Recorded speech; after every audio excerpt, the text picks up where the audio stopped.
বার্তা এক নজর, সবার খবর সমান নজর। বেশ কিছুদিন ধরে হুগলি চুঁচুড়া পৌরসভার অ্যাম্বুলেন্স কলকাতায় যাচ্ছে না, কারণ কাগজপত্র ঠিক নেই।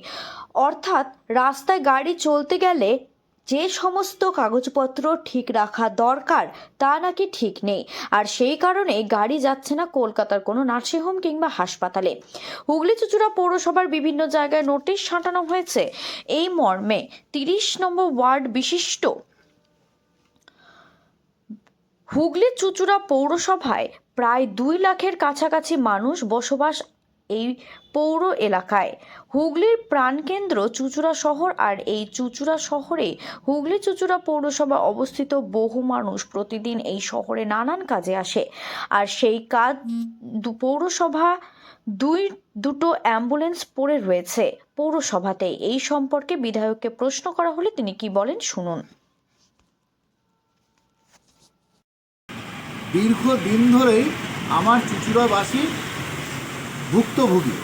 তো আমাদের এটাও একটা আশ্চর্য লাগছে যে 2.5-3 মাস যাবৎ অ্যাম্বুলেন্স পরিষেবা তারা কলকাতায় যাচ্ছে না।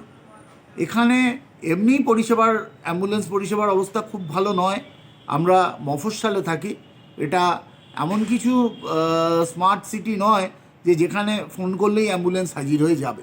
তাই যেহেতু পুরসভা একটা নির্বাচিত সংস্থা এবং সেখানে তারা দায়বদ্ধ মানুষকে সার্ভিস দিতে, কিন্তু অত্যন্ত লজ্জার যে তারা সার্ভিস দিতে পারছে না শুধুমাত্র নিজেদের কোন্দলের জন্য।